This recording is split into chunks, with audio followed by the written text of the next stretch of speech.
माझे बाबा, आजोबा आणि संपूर्ण कुटुंब आधी गावी राहत होते, पण कामानिमित्त मुंबईला आले आणि इथेच लहानाचे मोठे झाले.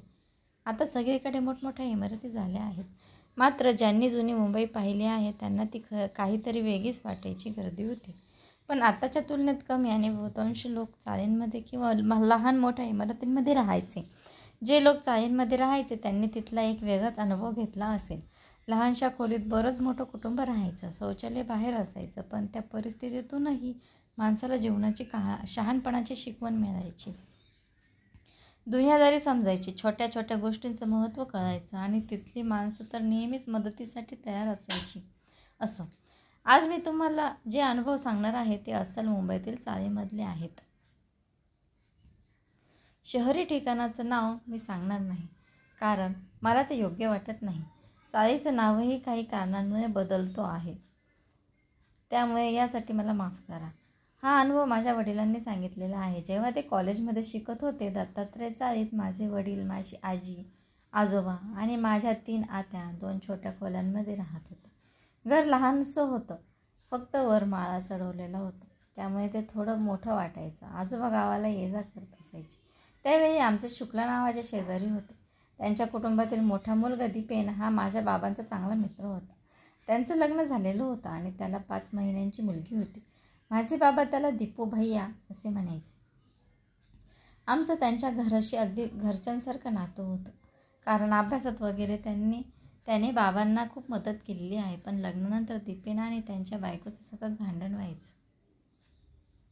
दीपेनची बायको जिने आम्हाला भाभी म्हणायचं, तिचं काही ना काही कारणावरून दीपेन आणि तिच्या सासूचा वाद होत असायचे.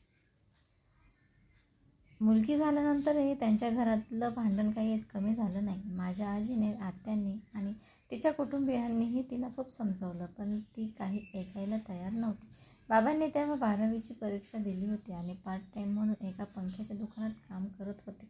दुकान रात्री 9 वाजता बंद व्हायचं, त्यामुळे बाबांना घरी पोहोचायला 10-10:30 वाजायचे. एका दिवशी बाबा दुकानात जायला निघालेच. तेवढ्यात त्यांना आरडाओरडा ऐकू आला. त्यांनी पाहिलं तर समोर खूप गर्दी जमली होती. जवळ जाऊन बघितलं तर शुक्ला परिवाराच्या घरातून भाभी धावत बाहेर आली, पण तिच्या कपड्यांना आग लागलेली होती. ती अक्षरशः समोर जमलेल्या लोकांसमोर धडपडत होती. तिचं सगळं अंग भाजून काळं-ठिक्कर झालं होतं. बाबा आणि तिथल्या काही लोकांनी तिला पाणी ओतून विझवायचा प्रयत्न केला आणि तात्काळ ॲम्ब्युलन्सला बोलावलं, पण दुर्दैवाने रुग्णालयात पोहोचायच्या आधीच भाभीने प्राण सोडले. संपूर्ण चाळीमध्ये शोककळा पसरली. त्यांचे पार्थिव शरीर चाळीत आणण्यात आले, त्यावर अंत्यविधी करण्यात आले आणि काही दिवसांनी त्यांच्या घरचे गावी निघून गेले. पण खरी गोष्ट त्यानंतर सुरू झाली. चाळीत विचित्र घटना घडायला लागल्या. एकदा बाबा रात्री 11च्या सुमारास घरी परत आले. त्यांना त्या दिवशी खूपच उशीर झाला होता. चाळीत पोहोचल्यावर त्यांना लक्षात आलं की सगळीकडे एकदम शांतता पसरली आहे, जो एरवीपेक्षा खूप विचित्र वाटत होते. ते हळूहळू आपल्या घराच्या दिशेने चालत होते. तेवढ्यात त्यांना असं जाणवलं की कोणीतरी त्यांच्या मागे आहे आणि त्यावेळी चाळीत फारसा लाईट्स नसे, फक्त रस्त्यावरच्या दिव्यांचा उजेड होता. त्यांनी मागे वळून पाहिलं, पण तिथे काहीच नव्हतं. बाबा पुन्हा चालायला लागले, पण पुन्हा त्यांना वाटलं की कोणीतरी मागे चालत आहे. यावेळी त्यांनी मागे वळून पाहिलं आणि जे दिसलं त्याने त्यांचे धाबे दणाणले. त्यांच्या अगदी मागे हातभर अंतरावर एक बाई उभी होती, पण त्या बाईचा चेहराच नव्हता. बाबांनी ते दृश्य पाहताच शक्य तितक्या जोरात तिथून पळ काढला. घराच्या बाहेर पोहोचले आणि घाईघाईने दार वाजवू लागले, पण मागे वळून बघताच तर काय, ती बाई त्यांच्या मागे त्यांच्या घरापर्यंत आली होती. ते आजीला जोरजोरात हाका मारू लागले आणि जोरात दार बडवू लागले. आतून आजीने दरवाजा उघडला आणि बाबा घरात शिरताच त्यांनी जोरात दार लावून घेतलं. आजीने इतकं घाबरण्याचं कारण विचारलं, तेव्हा बाबांनी सगळं सांगितलं. तिने थेट दरवाजा उघडला आणि बाहेर बघून आली.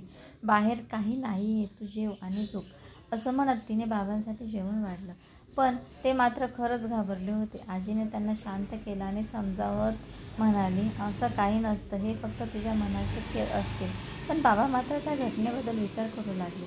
त्यांच्या मनात मात्र एकच गोष्ट स्पष्ट होती, ते जे पाहिले होते तो काही भासमुळेच नव्हता.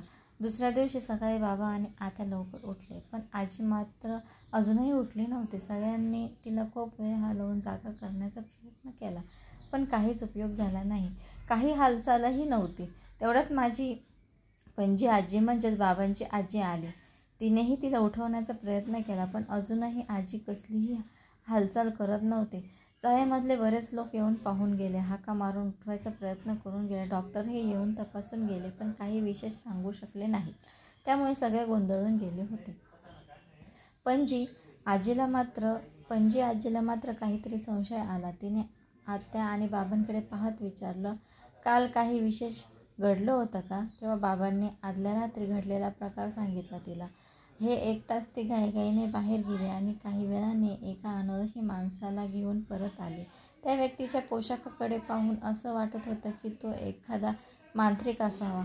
तो घरात आला आणि एक कटाक्ष टाकताच त्याने सांगितले, तुमच्या आजीला बाहेरची बाधा झाली आहे. नुसते पाहतात त्याने कसे काय अचूक हेरले त्याचे त्यालाच माहिती. त्याने काही विधी सुरू केले, काही मंत्र पुटपुटले आणि काही वेळानंतर हळूहळू आजीने हालचाल केली. काही मिनिटातच ती भानावर आली. मात्र जेव्हा तिला विचारलं तिला काय झालं होतं, तेव्हा तिला काहीच आठवत नव्हतं. त्या मांत्रिकाकडे सगळ्यांनी प्रश्नार्थ नजरेने पाहिलं. तो म्हणाला, तुमच्या आजीच्या चुकीच्या वेळी चुकीच्या ठिकाणी जाणं महागात पडले, त्यामुळेच त्यांना बाहेरची बाधा झाली होती. हे ऐकून सगळे अजूनच घाबरले होते. मग आत्यानं विचारलं, तुम्ही काहीतरी कायमस्वरूपी उपाय करू शकता का? तेव्हा तो मांत्रिक गंभीर होत म्हणाला, माझ्याकडे एवढी शक्ती नाही, पण माझ्या ओळखीचे एक गुरुजी आहेत. त्यांना यासारख्या गोष्टींचा दांडगा अनुभव आहे. मी त्यांच्याशी बोलतो, पण त्याला थोडा वेळ लागेल. असं म्हणत त्याने निरोप घेतला आणि सगळ्यांच्या मनात अजूनही भीती आणि उत्सुकता दाटून राहिली. काही दिवसांनी आजोबा गावी जाऊन परत आले. त्यांना जेव्हा आजी आणि बाबांसोबत घडलेला प्रसंग सांगितला, तेव्हा ते हादरले. आजोबांना अशा गोष्टींची बरीच माहिती होती, त्यामुळे त्यांनी सगळ्यांना धीर द्यायला सुरुवात केली. दरम्यान चाळीत अजून एक विचित्र अफवा पसरली. काही लोक म्हणायला लागले की एक बाई रात्री अधूनमधून दिसते. काही जणांनी तिचं अस्तित्व अगदी जवळून अनुभवलं होतं. त्या बाईचं अंग एकदम काळं-ठिक्कर होतं आणि अंगकाठीला अगदी बारीक, डोळे खोल गेलेले आणि केस विस्कटलेले असायचे. ज्या लोकांनी तिला पाहिलं होतं त्यांना ती रात्रीच्या अंधारात केव्हा कुठे दिसेल हे सांगता येत नव्हतं. काही जणांनी हे सगळं फक्त अफवा म्हणून उडवून लावलं, पण चाळीतल्या अनेकांनी हे अनुभवलं होतं. त्यामुळे यात काहीतरी सत्य असणारच हे सगळ्यांना माहीत होतं. रात्रीच्या वेळी तर चाळीत भयानक शांतता असायची. अंधार पडायला लागला की चाळीचा परिसर, आजूबाजूच्या गल्ल्या ओस पडू लागल्या. रात्री एखादा बल्ब चालू असला तरी त्याचा उजेड किती लांब पोहोचणार, त्यामुळे अंधाराचे साम्राज्य असायचे. त्या काळात सार्वजनिक शौचालय असायचे आणि ते चाळीपासून काही अंतरावर बाहेर असायचे. त्यामुळे रात्री तिथे जाण्यासाठी लोकांना हातात छोटासा दिवा घ्यावा लागायचा. एका रात्री नेहमीप्रमाणे ते शौचास गेले. हातात दिवा होता. सगळीकडे गडद अंधार पसरला होता. त्या दिव्याच्या हलक्या प्रकाशात आणि त्या काळोखात चाळीत फिरणाऱ्या बाईच्या अफवा मनात खोलवर रुतत होत्या. पण आजोबा तसे धैर्यवान होते. त्यांना अशा गोष्टींची सवय होती, त्यामुळे त्यांनी कधीच भीती वाटू दिली नाही. ते हात धुवायला बेसिनकडे वाकले आणि अचानक त्यांची नजर स्टीलच्या नळावर पडली. त्या नळाच्या चमकणाऱ्या पृष्ठभागावर काहीतरी हलताना दिसलं. त्यांनी नीट पाहिलं आणि त्यांचं काळीज थरारलं. त्यांच्या बाजूलाच एक काळी सावली उभी होती. त्या आरशासारख्या चमकणाऱ्या नळात स्पष्ट दिसत होतं की कोणीतरी काळ्या साडीमध्ये विस्कटलेल्या केसांसह त्यांच्या मागे उभं आहे. त्यांनी नीट निरखून पाहिलं आणि जाणवलं की ते अगदी हळूहळू सरकत त्यांच्या जवळ येतंय. क्षणात आजोबांनी हातातला दिवा टाकून दिला आणि झपाझप पावलं टाकत घराकडे यायला निघाले. त्यांच्या मागे कोण आहे हे पाहण्याची त्यांची हिंमतच झाली नाही. जीवाच्या आकांताने ते घरात पोहोचले. दार लावून घेतलं. घरातले सगळे गाढ झोपलेले होते. त्यांनी ही घटना घरच्यांना सांगितली नाही, कारण आधीच सगळे भयभीत होते. दिवस पुढे सरकत होते. एके दिवशी बाबांना त्यांच्या दुकान मालकाने सिनेमाची काही तिकीटं दिली. घरच्यांना सिनेमांची प्रचंड आवड होती. तेव्हा सिनेमागृह चाळीच्या जवळच होते. त्यामुळे रात्री उशिरा घरी परतता येत असे. त्या रात्री सगळे कुटुंब म्हणजे बाबा, आजोबा, आजी, आत्या आणि पणजी आजी हे सगळे सिनेमा पाहायला गेले. सिनेमा रात्री उशिरा संपला, त्यामुळे घरी पोहोचायला उशीर झाला. चाळीच्या गेटजवळ पोहोचल्यावर पणजी आजीला तपकीर ओढण्याची इच्छा झाली, त्यामुळे त्या 2 मिनिटं थांबल्या आणि तपकीर ओढू लागल्या. एव्हाना आजोबा आणि आत्या काही अंतर चालत पुढे निघून आले. ते नजरेआड झाले नव्हते, पण बऱ्यापैकी लांब गेले होते. तितक्यात अचानक एक अंधाऱ्या कोपऱ्यातून आवाज आला, "ए म्हातारे, थांब तिथेच." तो किळसवाणा जीवघेणा आवाज ऐकताच पणजी आजी थरथर कापायला लागल्या. आवाज एकदम कर्कश आणि भारी वाटत होता, जणू तो माणसाचा नव्हताच. त्या बाजूला पूर्ण अंधार होता आणि त्या अंधारातून तो आवाज येत होता. क्षणाचाही विचार न करता पणजी आजी घाबरून चाळीच्या दिशेने पळू लागल्या. त्या पळताना त्यांनी परत एक भयानक आवाज ऐकला, "आता सुटलीस म्हातारे, पण पुन्हा कुठेतरी सापडशीलच माझ्या तावडीत."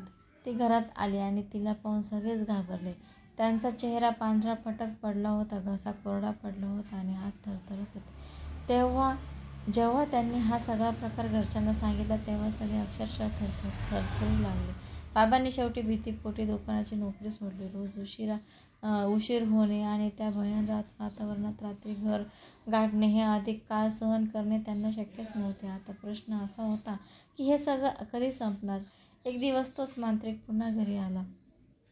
त्याच्या चेहऱ्यावर काहीतरी गंभीर भाव होते. तो म्हणाला, "ते गुरुजी पुन्हा आले आहेत आणि लवकरच ते या चाळीत येणार आहेत." या सगळ्या प्रकरणातून बाहेर पडण्याचा एक आशेचा किरण दिसला. अखेर एका गुरुवारी ते गुरुजी चाळीत आले. त्यांनी संपूर्ण चाळ फिरून पाहिली आणि सगळीकडे एक विचित्र अस्वस्थ करणारं वातावरण त्यांना जाणवलं. काही वेळ शांत राहून त्यांनी डोळे मिटले आणि मंत्र पुटपुटले. मग ते हळूहळू बोलू लागले, "इथे एका अमानवीय शक्तीचा वास आहे, पण हे सहजासहजी निघून जाणार नाही." सगळे काळजीत पडले. तेव्हा गुरुजी म्हणाले, "यावर एकच उपाय आहे. इथे दत्त महाराजांचे छोटेसे मंदिर स्थापन करावे लागेल आणि त्यांची नित्य नियमाने पूजा करावी लागेल." चाळीच्या एका बाजूला त्यांनी चांगली जागा पाहून आणि मंदिर उभारले. तेव्हापासून हळूहळू सर्व या घटना कमी होऊ लागल्या आणि कालांतराने त्या बंदच झाल्या. तर चला, परत भेटूया नवीन कथेसह.